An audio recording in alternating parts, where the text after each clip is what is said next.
Howdy folks. This might be a really ridiculous video, but I want to do this. This is a video about the whole relic guitar culture. Okay, I want to explore the various types of relics, at least the ones I've had experience with, and also the reasons why I think people are buying them and the kind of people that are buying them. Okay, well here's an example of a cheap relic. Okay, this body, picked it up on eBay. It was on sale, $104. And then, I got various parts. I got a Mexican Strat neck, and my friend Mark Brown and I put this thing together. He did most of it. And then I wound up with something that, well, it's a cheap relic. And so basically what it looks like is somebody took a belt sander to a perfectly good finish. It's embarrassing. Yeah, it's kind of crappy, but well, it's light and it plays nice. It sounds good. So, but yeah, by the time you spend all the money for the body and the neck and the wiring and stuff, and you wind up with this, almost better off just buying a used Mexican Stratocaster. It's probably going to be better and it won't look as kind of terrible as this. So there you go. So that's cheap Fender relic. Good Fender relic. Okay, custom shop. This one, I'm not sure how old it is, but I got it from a friend of mine. And if you look closely at the finish, you can see there is a lacquer checking, very much like an authentic older Fender guitar. And there's some rust and aging on all the components. Yeah.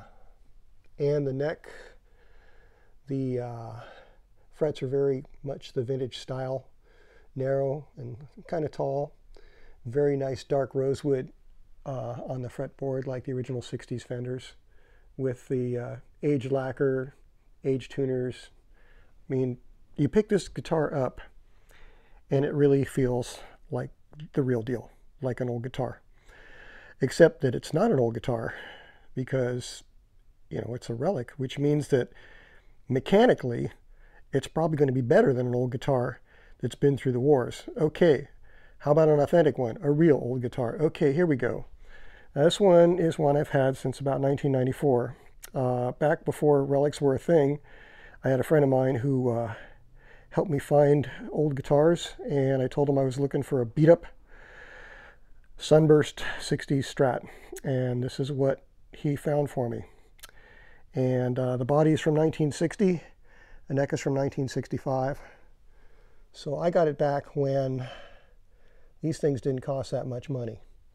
Now they're kind of frightening. So this is a close-up where you can see, the checking in the lacquer. You can also see a lot of dirt and stuff. I mean, this guitar is filthy, and it's always been that way.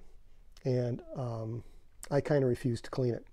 But the feel between this and the Telecaster you just saw is really, really, really similar. So, but the price is not. So, not everybody, old guy like me has 20 some odd $1,000 to go out and get an old Strat, which is not what I paid for this one. So, but they might have, $3,000 or $4,000 to pick up one of these. So, yeah, if you want the feel of an old guitar and you want it to be quality, the Fender Custom Shop Relic is a good way to go. Okay, so let's go over to the Gibson side. Okay, cheap relic. Of course, you've seen this one. This is my first Gibson. And if you look at it, well, it just looks like somebody got aggressive with a little chisel and started chipping away some of the lacquer here and there. It's really quickly and cheaply done, but, the price reflects it. I mean, this was a $360 guitar. They made it look kind of old, but, it's kind of like that first Fender with the eBay body on it. It looks cheap. I mean, it doesn't look that bad. One of the reasons why it doesn't look that bad is it's got some nice Gibson pickups on it with nickel covers that are aged. So yeah, and the tailpiece is an old Gibson tailpiece, so it makes it look old, and it's got real close-in tuners. So this actually looks better than one you get shipped to you from China. Okay, that's a cheap Gibson relic. Nice Gibson relic right here. This is a Tom Murphy Relic 1960 Les Paul. Okay, so yeah, this is a pretty darn expensive guitar. I didn't buy it new. I couldn't have afforded it new. I got it used. It was just one of those flukes where it came up for sale. A friend of mine had it and he didn't really play very much, so I used it for about a year before he sold it to me. I didn't think he was going to sell it to me. You can see the lacquer checking. Yeah, looks really authentic. Dark rosewood in the fingerboard. I mean, it really, really feels like an old guitar. I wish I had an authentic old Les Paul to do in this video, you know, so you can see that, but well, I don't have one of those, and you probably don't either, because I would have to sell my house in order to get one. So what I have for authentic Gibson is this ES5 right here. So you can see what the finish looks like on it as opposed to the Murphy. You can see the lacquer checking is going in a completely different direction. So I don't know what's up with that. And, you know, but the look of the Murphy is very authentic. You know, I mean, it looks pretty believable. It's kind of amazing. And this is an example of a guitar that is the real deal. It's been refretted, but other than that, it's totally stock. And yeah, it has all the signs of age that an old guitar would. So why are people buying these things? Well, I think the main reason is to get something that really looks and feels played in, like something that you've used for 40 years. Like somebody would tell me, wow, looks like that Strat, looks like you've played it for 40 years. Well, I haven't. But what guitar have I played for 40 years? Well, none of the ones that you've seen. But I have played this for 40 years. Actually, I've played this for over 40 years. And this is a 1963 Strat. But it has been refinished. It was refinished before I got it, and I got it in 1981. It looked pretty beat when I got it, but it didn't look anywhere near this beat. This is an example of a guitar that I have used in all the crappy clubs that I played when I was in my 20s and 30s. I mean, this thing has gone airborne and been thrown, not by me, but by the previous owner. Actually, the previous owner's wife threw this across the room at him, and it hit the wall. But being a Fender, well, it didn't break. It's pretty hard to break one of these things. If you've watched any old videos of people trying to break Fender guitars, like Pete Townsend or Jimi Hendrix, they had a really easy time breaking Gibsons, but Fenders, they really had to whack them repeatedly in order to break them. Okay, I'm getting off topic. This is an authentic old guitar that has been played. I know that it was played a lot before I got it, otherwise it wouldn't have been refinished.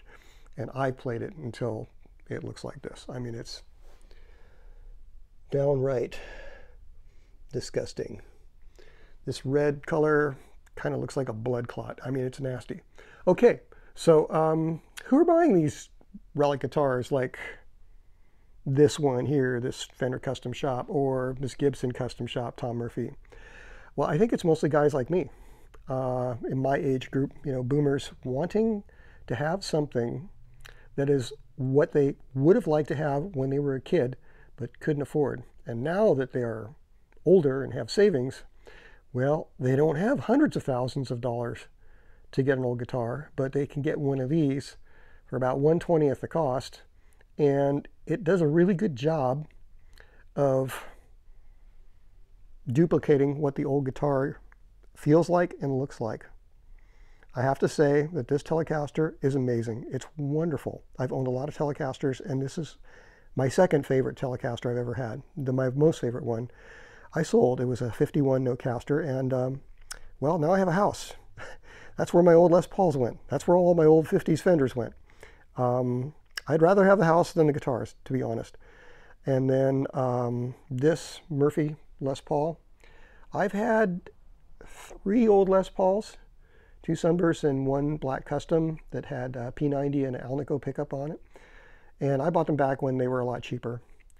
And I feel that this guitar is better than any of those old Les Pauls that I had or other ones that I've played. It's just, I don't know. It could be the difference between an old car and a new car. Old cars are fun. They got something the new car doesn't have, but A new car, everything works, you know. This guitar, the playability of it, the fretwork, it's just amazing. The shape of the neck, it's just wonderful. It's great. I cannot say anything bad about it, other than the fact that they're a lot of money. But to pay somebody to make one of these things, with all the details that go into it, not just building a guitar, but selecting the wood and then getting the finish to look like that, yeah, it's got to cost some serious money.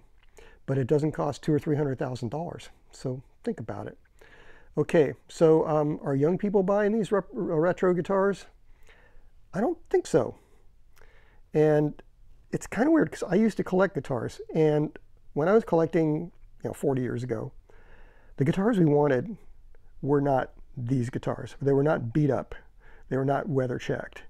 You wanted mint guitars with no flaws. I mean, those are the valuable ones. That's what everybody was seeking, Like this guitar here. It's not mint. You look at the sides. Yeah, look at all that. All that checking and stuff, damage to lacquer. This would be considered good to very good, So I got it in a trade because I always wanted one. I saw Steve Howe and Yes playing one of these ES5s and I wanted one. So there you go. Yeah, so it's weird. The collectors don't want the weather checking. The young people, they want modern guitars. So it's got to be old guys like me. That's the market, I think, that is driving the whole relic thing. Strange. So what's going to happen when me and all my age group people die off with all these relic guitars? Is anybody going to care about relic guitars again? I guess we'll find that out. Thanks for watching.